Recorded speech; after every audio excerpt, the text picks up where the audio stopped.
Vamos a dar paso a la primera conferencia de esta noche. El tema: Iglesias Evangélicas en México, ¿herederas de la Reforma Protestante? Para contestar esta pregunta y explicarnos mucho más de este tema, vamos a dar la bienvenida a nuestro hermano filósofo Cristian Gómez Macías.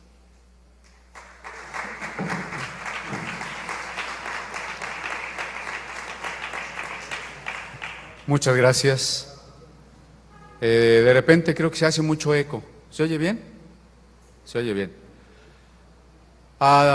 Empecemos por recordar por qué protestantes, por qué evangélicos, por qué cristianos son términos que confunden al INEGI y a gobernación, ¿verdad? Y que luego clasifican como Dios no les da a entender. Protestante es un apodo que se le dio a los príncipes alemanes que firmaron una carta que se llamó la Protestatio, cuando el emperador Carlos V les prohibía seguir enseñando su doctrina. Se iba a tratar de hacer una paz entre los príncipes que se separaban de Roma y los estados imperiales, pero a condición de que ya no se continuara difundiendo la reforma. Los príncipes alemanes dijeron: no podemos aceptar eso. Esa carta, la Protestatio, les valió el apodo a todos los firmantes de los protestantes, y de ahí el apodo ya se nos quedó. Por supuesto que tiene que ver con los postulados básicos de Lutero, que podemos englobar en su punto más importante, que es solo Cristo. Y puesto que solo es Cristo, entonces solamente la fe que recibe a Cristo y la Escritura que nos permite conocer a Cristo y la gracia o amor divino por el cual de manera inmerecida y gratuita Dios nos da la vida eterna. La palabra evangélico, ya usada también desde aquellos tiempos, significa el que recibe el evangelio. A veces las personas dicen: ¿tú eres evangelista? Evangelista es el que lleva el evangelio, y evangelio quiere decir buena noticia. Ojalá fuésemos también todos evangelistas, pero por lo pronto evangélicos, es decir, los que reciben la buena noticia, los que reciben el evangelio. De tal forma que protestante y evangélico pues es intercambiable. Se ha insistido en que no es propiamente la Iglesia, y con razón, no es la Iglesia, no es la religión como tal, la que nos salva, la que nos establece una relación con Dios, sino precisamente el encuentro personal con Dios. De ahí que hoy muchos quieran decir simplemente: soy cristiano. ¿Y tú qué religión eres? Soy cristiano. Por ejemplo, en Chiapas, donde tenemos casi un 50% de evangélicos, resulta que en la respuesta del censo de 2010 se pregunta qué religión tiene, y muchos dicen ninguna. Y entonces, aparentemente, en Chiapas hay un 30% de gente sin religión.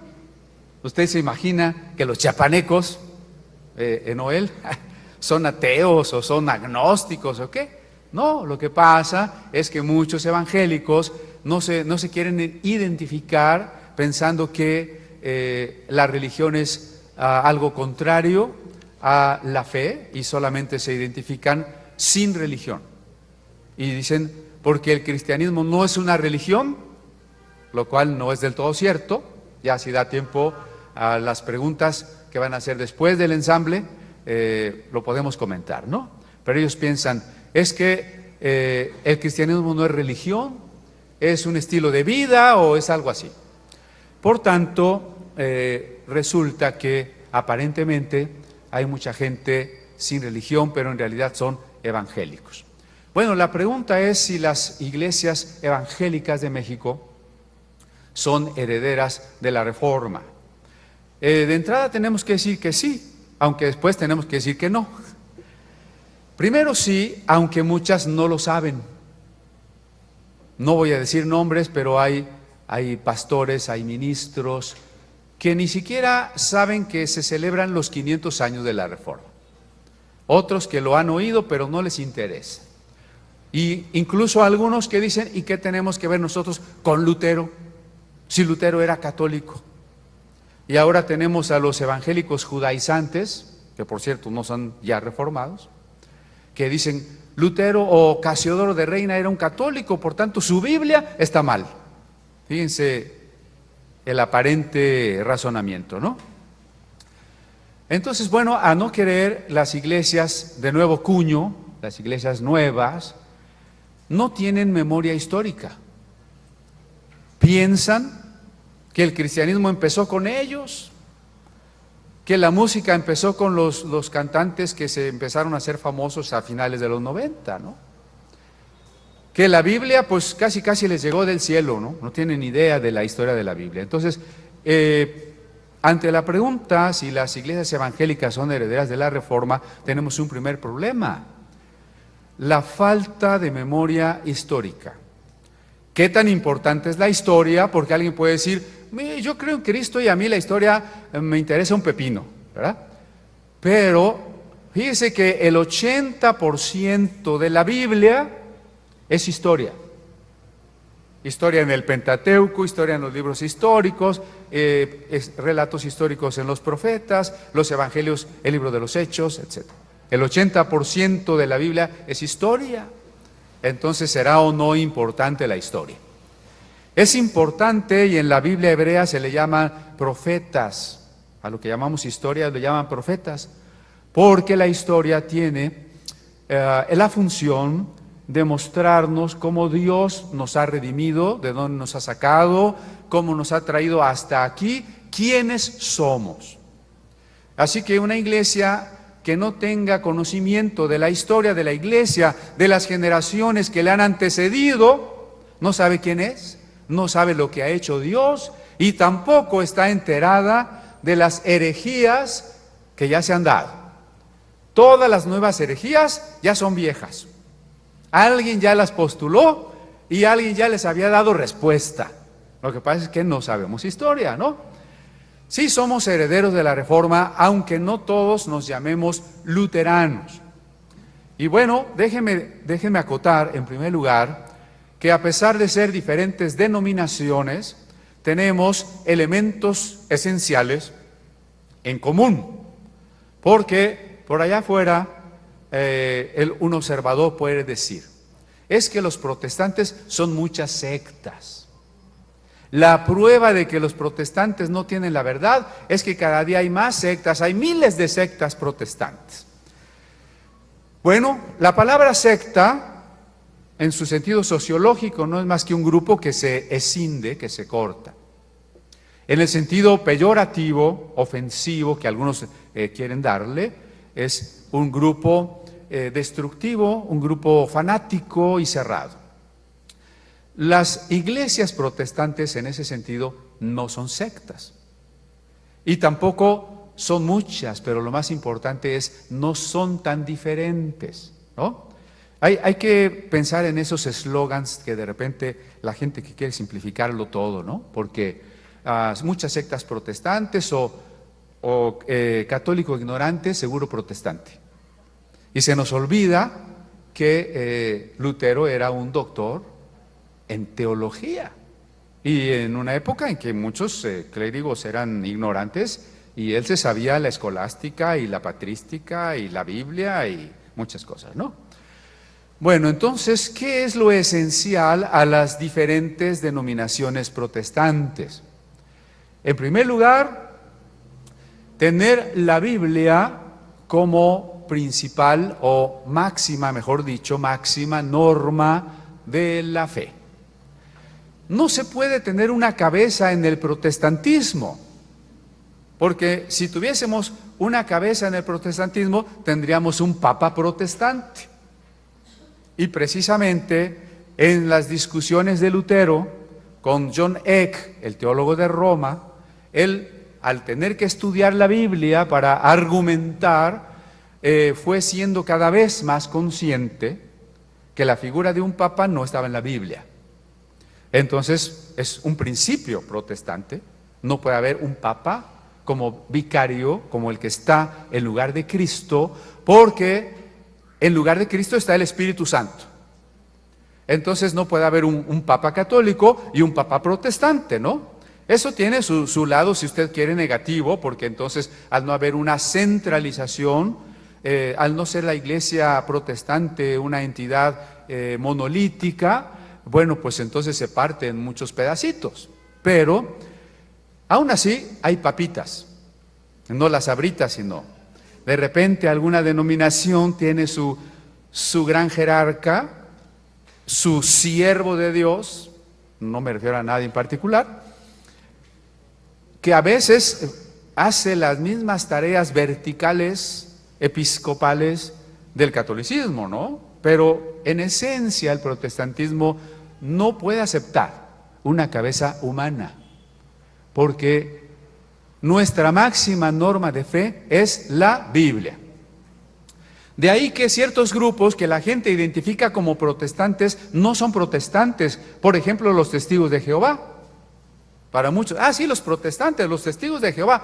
No, ni los testigos se asumen como protestantes, ni nosotros los consideramos protestantes. ¿Por qué? Porque aunque tienen la Biblia, ellos no la tienen como la máxima autoridad de la fe. Para la Watchtower Society, solamente la Biblia puede ser interpretada por la sociedad y solo puede ser entendida a través de los libros y revistas. Esto es lo mismo que John Eck le decía a Lutero, o el cardenal Cayetano, mejor dicho, le dijo a Lutero, tienes que reconocer que el Papa es el único intérprete autorizado de la Escritura. Y fue cuando Lutero contestó, no, la Escritura está por encima del Papa. Y entonces fue identificado plenamente con Juan Hus, que ya había sido condenado 100 años antes, y viene la excomunión. Entonces, si yo digo que la Biblia solo puede ser interpretada por los exégetas de la Torre del Vigía, y que yo solo puedo leerla y creerla a través de los libros y revistas, pues ya estoy en la misma postura de que el Papa es el único intérprete.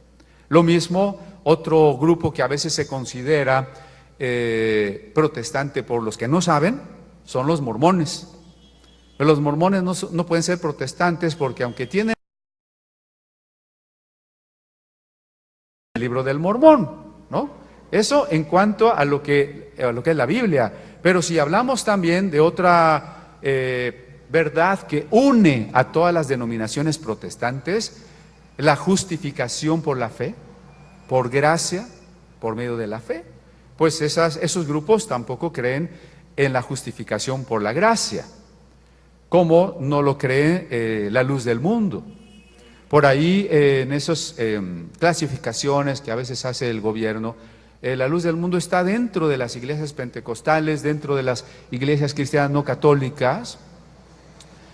Y bueno, no estoy tratando de decir del creyente sencillo y sincero, pero la teoría y la jerarquía tiene muy clara una cosa: la salvación es por obras, en la luz del mundo. Entonces, algo muy curioso, ¿no? La Iglesia Católica y la luz del mundo son enemigas acérrimas, y sin embargo son hermanitas gemelas, porque el apóstol es como el Papa, y las buenas obras son las únicas que nos pueden salvar, siempre y cuando estemos sujetos al único y auténtico apóstol, ¿no? O sea, esta es la misma frase del catolicismo romano: extra ecclesia nulla salus, es decir, fuera de la iglesia no hay salvación. Y como lo dijera Gregorio VII, nadie se puede salvar si no está sujeto al romano pontífice. Entonces, bueno, ¿qué tienen en común las iglesias protestantes? No una administración central, Dios nos libre de eso, sería la Torre de Babel. No queremos construir la Torre de Babel. Tenemos en común otras cosas: la Biblia como la máxima norma de la fe. En segundo lugar, pues una creencia en Dios como trino y uno. Quizá alguien diga, bueno, ¿y la Iglesia Apostólica? Bueno, a veces las diferencias en el concepto trinitario son más complicadas de lo que parece. Tenemos otro principio importantísimo que ya mencioné, la salvación por gracia por medio de la fe. No cooperan las obras. Nosotros somos salvos por gracia más nada. No es por gracia más un poquito de mi buena disposición, mis obras meritorias para completar lo que hizo Cristo. No, siempre tenga presente la gracia más nada. Por supuesto, quien ocupa el lugar central es Cristo. Y por supuesto también en el concepto del Cristo que es Dios encarnado, que es el verdadero hombre crucificado por nuestros pecados y resucitado. Aunque esto parece obvio, no lo es. Y yo me preguntaría hasta qué punto la teología liberal, que aunque tiene muchas corrientes, también tiene algo en común, que es la negación de todo lo sobrenatural. La teología liberal niega que Jesús realmente fue engendrado del Espíritu Santo y nació de una virgen. Niega que Jesús haya resucitado corporalmente. Cuando se niegan esas cosas, aunque de nombre uno pueda decir, soy luterano, soy presbiteriano o lo que usted quiera, nosotros nos preguntaríamos, ¿es realmente un protestante? La médula del Evangelio es Cristo. Cuando Lutero hablaba de la Biblia solo en razón de que las Escrituras dan testimonio de Cristo. Cuando Lutero habla de la fe solo en relación con Cristo que habita por nosotros, en nosotros por la fe. Cuando Lutero habla de la gracia solo está pensando en la gracia que es que Dios haya dado a su Hijo porque amó de tal manera al mundo. Entonces Cristo es central, no solo como doctrina, sino ante todo como vivencia, como encuentro de comunión, de participación. Y el apóstol Pablo dice en primera carta a los Corintios que si Cristo no resucitó, vana es nuestra fe y aún estamos en nuestros delitos y pecados. Y los apóstoles daban testimonio de la resurrección de Cristo con gran esfuerzo. Entonces si quitamos la resurrección, estamos quitando la piedra angular. ¿Qué otra cosa identifica o debería identificar a los protestantes? La doctrina del sacerdocio universal. Quiere decir que todos, y perdónenme que aquí no soy de la ideología de género, pero me voy a parecer a Martita Sagún, todas y todos, las personas y los personas, somos sacerdotes. Todos somos sacerdotes. No hay diferencia entre sacerdotes y laicos. Ese es un principio importantísimo que tiene su sustento en el hecho de cuando Jesús murió, la cortina que ocultaba el lugar santísimo, no digo el arca, porque en el tiempo de Herodes no había arca, se rasgó y la carta a los Hebreos es muy clara y dice, con eso Jesús nos abría a todos un camino para entrar directamente al trono de la gracia. Eso es lo que antes hacía el sacerdote, ¿no? Ser el intermediario entre el hombre y Dios y entre Dios y el hombre. Cuando esa cortina se rompe y nos abre el camino, todos hablamos directamente con Dios. Usted no necesita decirle, pastor, usted que está más cerca de Dios, usted que se va a ir al cielo con todo y zapatos, pídale a Dios por mí. No, usted puede orar directamente. Y viceversa, usted puede escuchar la voz de Dios, no necesita ir con los nuevos profetas de un canal de cuyo nombre no quiero acordarme, a decirle, ¿qué dice Dios? Todo lo que usted necesita es abrir la Biblia y escuchar la voz de Dios. Eso significa que somos todos sacerdotes. Y otro postulado protestante importantísimo que debe ser común es el libre examen.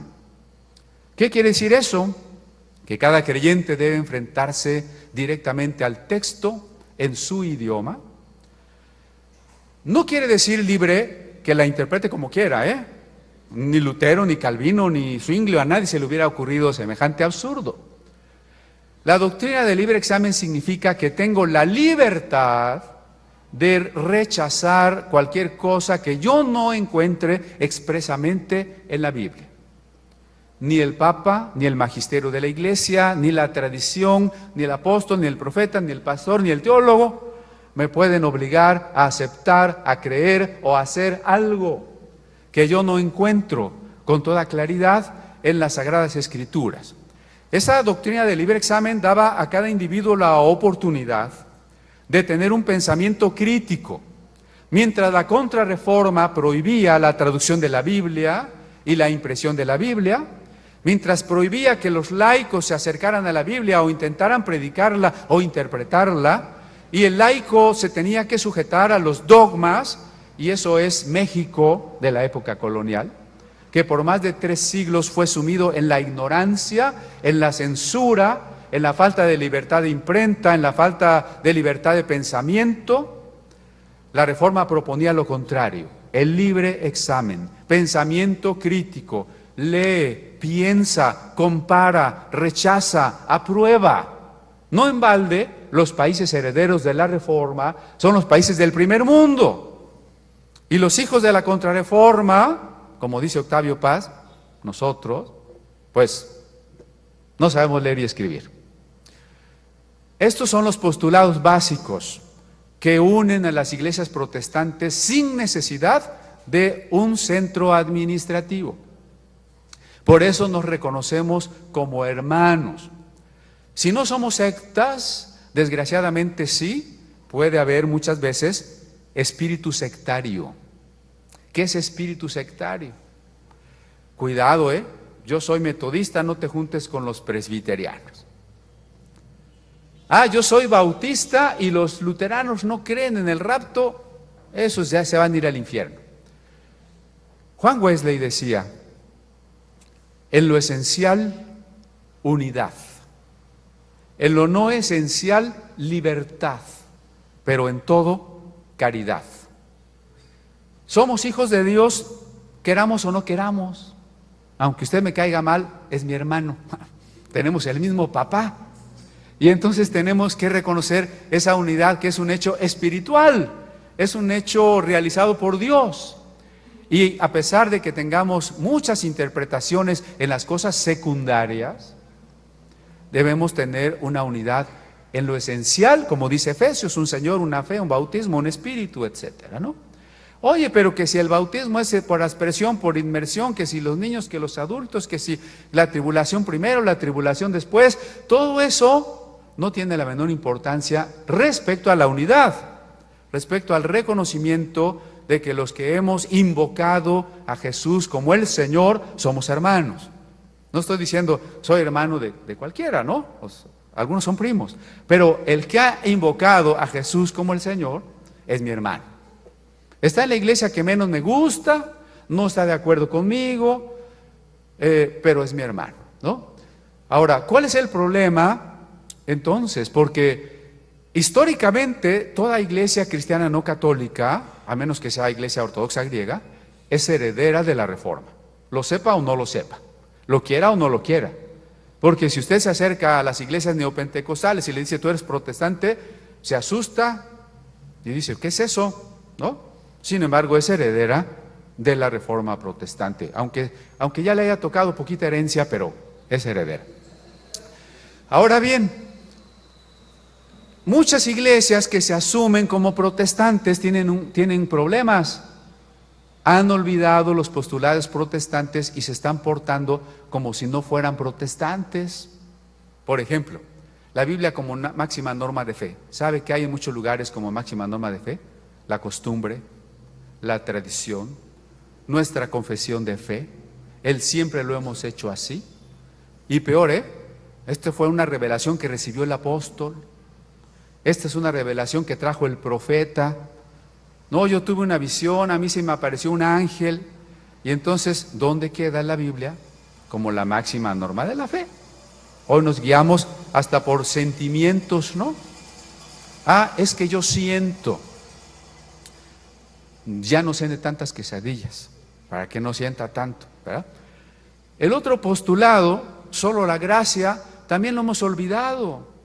Sí decimos que somos salvos por gracia, pero a la mera hora somos santos por obras y cuidadito, no te portes bien, a lo mejor pierdes la salvación. Y si ahorita, quién sabe si seas salvo o no, porque no andas tan santamente. Entonces, ¿dónde quedó la salvación? Por gracia. Y por supuesto no es nada más por fe, porque a lo mejor traes maldiciones, traes herencias, no has hecho pacto con Dios de tu ofrenda, y entonces pues todavía no puedes recibir todas las bendiciones de Dios, ¿no? Hay que sacarte unos cuantos demonios de los que traes por ahí. No solamente es la fe, es también la liberación, es también no sé cuántas otras cosas, ¿no? En vez de un nuevo pacto hecho en la sangre de Cristo, ahora todo el mundo quiere hacer pactos. Solamente el sacerdocio universal, cuidado con las piedras que van a descalabrar, pero ¿cuántas iglesias siguen pensando que solo el pastor puede administrar los sacramentos? Pues no, que no había diferencia entre laico y sacerdote y que todos éramos sacerdotes. Si Lutero se quedó con 2 sacramentos, el bautismo y la Santa Cena, resulta que nosotros en la práctica también volvemos como sacramento que oremos por los pastores, y ahora sí es pastor ungido. Antes no era ungido, cuando todos tenemos el Espíritu Santo, ¿no? Que si el hermano fulano y la hermana perengana no se han casado por la iglesia, están en pecado. Pues no, que el matrimonio era un sacramento. Ahora sí me van a apedrear, ¿no? Ya no me van a invitar para la próxima conferencia, ¿verdad? Yo nomás llévenselo de tarea porque el tiempo se nos está acabando.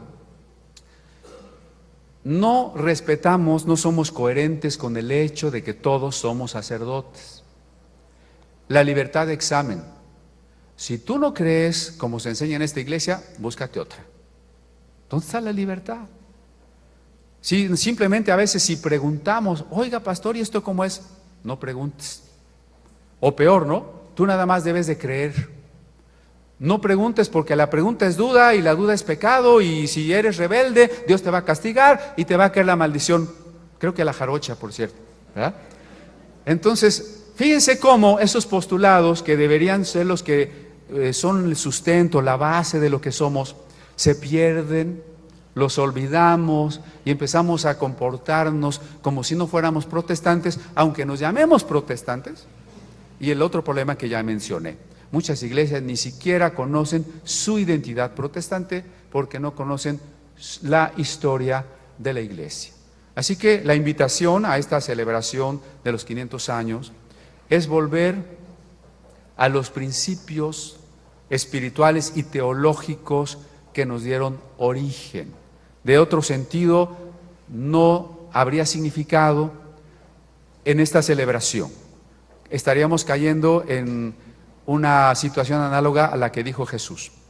Vuestros padres adornan los sepulcros de los profetas, pero los mataron, ¿no? Entonces, ¿para qué adornar, para qué celebrar si en el fondo no estamos siendo coherentes y revisando nuestras tradiciones y lo que somos para poderlas realmente seguir transformando hasta volver al modelo bíblico? Muchas gracias.